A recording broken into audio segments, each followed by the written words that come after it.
बात करेंगे शहर शहर जल ग्रहण की, क्योंकि इस वक्त देश का एक बड़ा हिस्सा सैलाब के चक्रव्यूह में फंसा हुआ है, जहां बाढ़ के शक्ल में बर्बादी का ऐसा चैप्टर स्टार्ट हुआ है जिसने धरती के स्वर्ग को भी नर्क बना दिया है। नदियों में समंदर जैसी लहर है और निशाने पर पूरा का पूरा शहर है। यह रिपोर्ट देखिए।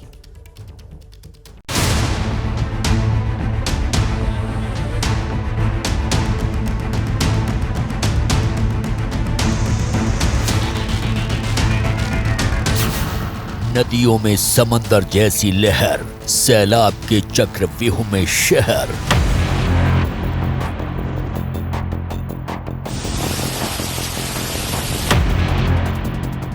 धरती का स्वर्ग मॉनसून में बना नर्क।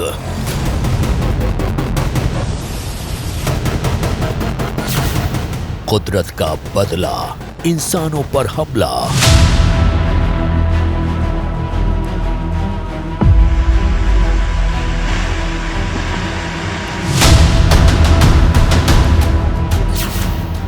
पहाड़ जैसा वृक्ष 5 सेकंड में अदृश्य।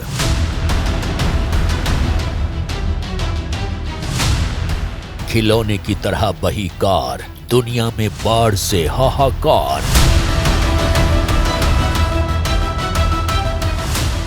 सैलाब से जिंदगी पस्त, खतरनाक हुआ अगस्त।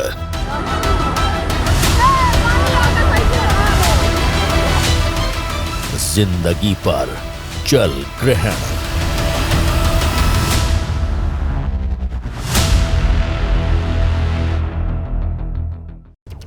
नदियां उफान पर है, नाले उफान पर है और सड़कें समंदर बनी हुई है। जो पुलिया शहर को गांव से जोड़ती है वो सब पानी में बह गई है। यूपी के लखीमपुर में एक ट्रैक्टर नदी में बह गया, जिसमें 5 लोगों की जिंदगी संकट में पड़ गई। राजस्थान के बारां में तालाब फूटने से सड़कों पर सैलाब आ गया है। उसी पर एक रिपोर्ट बनाई है, देखिए।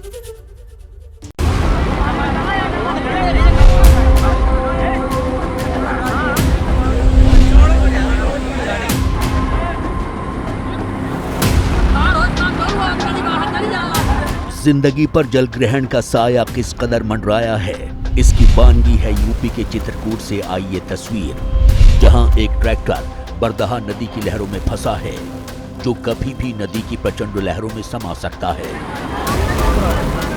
तस्वीरों में देख सकते हैं कि लोगों ने रस्सी से ट्रैक्टर को बांध रखा है और अपनी पूरी ताकत से उसे बाहर निकालने में लगे हैं।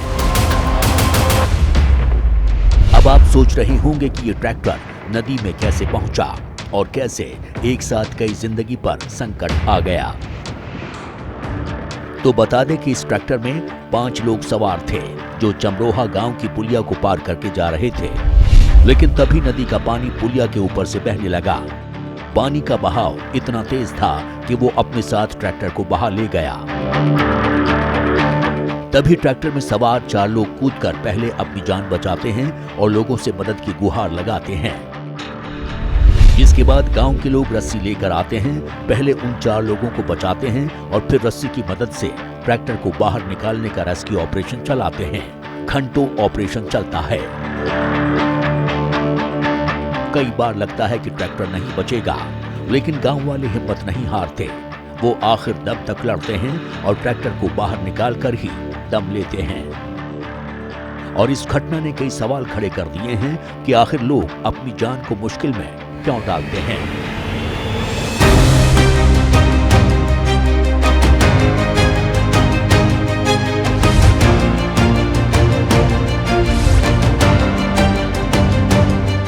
अभी हाल ही में राजस्थान के बूंदी में नदी पार करने के चक्कर में एक युवक बह गया था।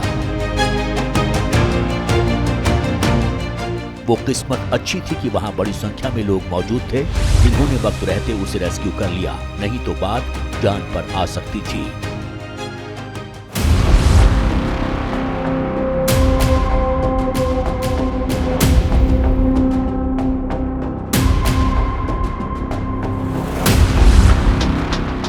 वैसे किस्मत इन लोगों की भी अच्छी थी कि जब ट्रैक्टर नदी में बहा तो वहां मदद के लिए इतने लोग थे, नहीं तो बड़ा हादसा हो सकता था।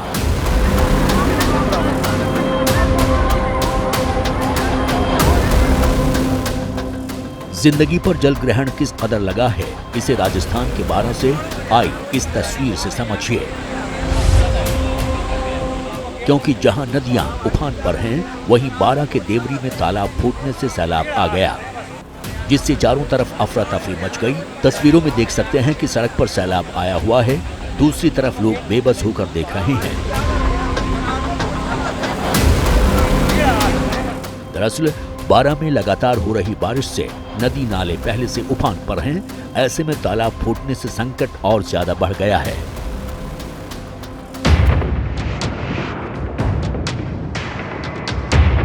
उधर यूपी के लखीमपुर खीरी में मोहना नदी तांडव मचाए हुए है, जो अपने साथ खेत खलिहान ही नहीं, बड़े बड़े वृक्षों को भी बहा कर ले जा रही है।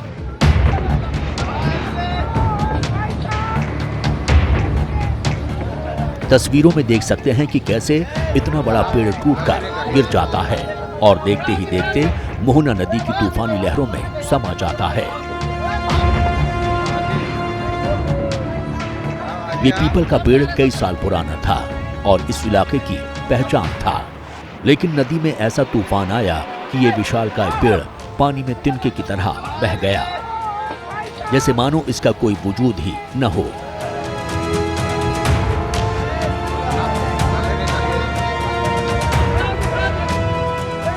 अब जरा सोचिए, पानी के आगे इतने बड़े बड़े पेड़ बहे जा रहे हैं तो इंसानों की बिसात क्या है।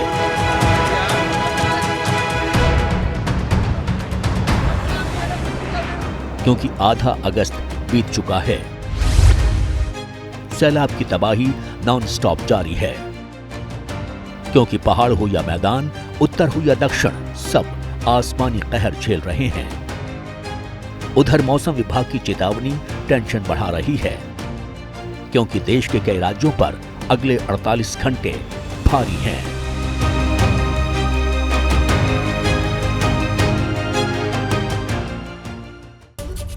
मॉनसून धरती के स्वर्ग के लिए हानिकारक साबित हो रहा है। जहां कभी बादल फट रहे हैं तो कभी पहाड़ दरक रहे हैं। हिमाचल का हाल भी ठीक नहीं है, जहां आज सिरमौर में पहाड़ का एक बड़ा हिस्सा ढहने से हाईवे पूरा ठप हो गया।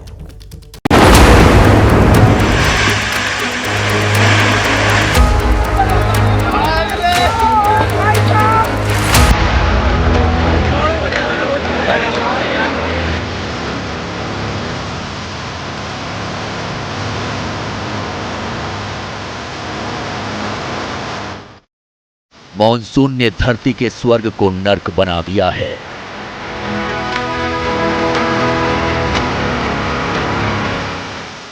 ये तस्वीरें कश्मीर के गांदरबल की हैं, जहां बारिश बर्बादी की शक्ल में बड़ी तबाही लेकर आई, जिसने सड़कों पर ऐसा कहर ढाया कि पहले सड़कों का नामो निशान मिटाया और फिर जगह जगह मलबा भर गया।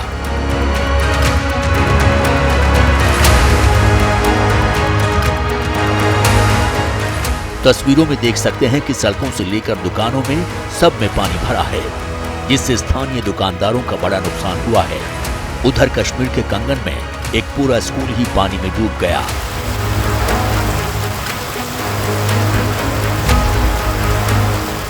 आप देख सकते हैं कि स्कूल के चारों तरफ पानी है, लेकिन इस बेबसी में एक बड़े प्रशासनिक फेलियर की कहानी है, जिसने वक्त रहते पानी निकासी का कोई इंतजाम नहीं किया और खमियाजा जनता भुगत रही है।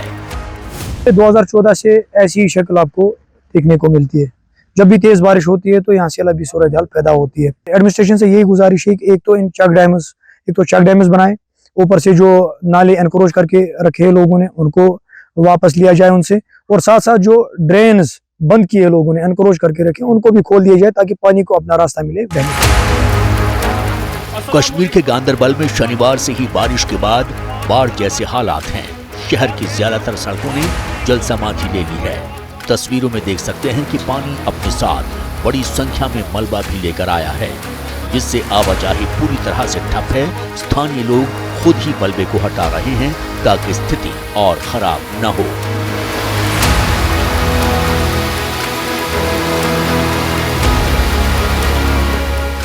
अभी एक दिन पहले कश्मीर के पुलवामा में बादल फटने से बड़ी तबाही मची थी।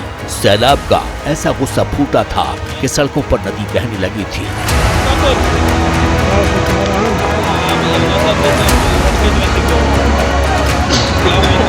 और देखते ही देखते बाढ़ का पानी कई गांवों में घुस गया था।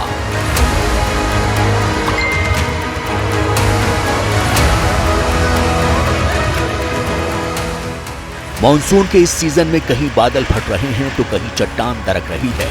अब हिमाचल के सिरमौर से आई इस तस्वीर को देखिए, जो किसी भी दिल में दहशत भर सकती है।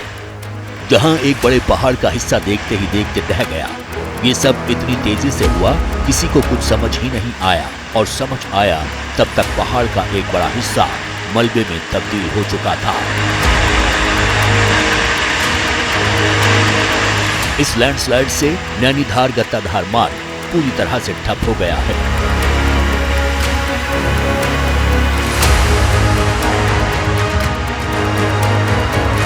इसी तरह पहाड़ का एक हिस्सा 15 अगस्त को कश्मीर के बांदीपोरा में ढह गया था।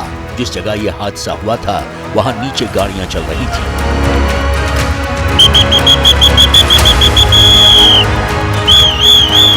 ये दोनों ही तस्वीरें दहशत भरने वाली हैं, क्योंकि आमतौर पर लोग पहाड़ घूमने जाते हैं, लेकिन सोचिए जिस पहाड़ के पास से आप गुजर रहे हैं अगर वो ताश के पत्तों की तरह बिखर जाए तो क्या होगा, सोचकर ही डर लगने लगता है। लेकिन कश्मीर और हिमाचल में रहने वाले लोग इस डर का सामना मॉनसून में हर रोज कर रहे हैं। लेकिन पहाड़ पर सिर्फ चट्टान नहीं गिर रही है, बादल भी डायनामाइट बनकर फट रहे हैं। अब तक हिमाचल और कश्मीर को मिलाकर आधा दर्जन से ज्यादा जगह बादल फट चुके हैं, और अब तो आलम यह है कि बादल थोड़े भी गरजते हैं, धड़कनें बढ़ने लगती हैं, क्योंकि बादल फटने के बाद जो तबाही होती है वो सब कुछ बर्बाद कर देती है।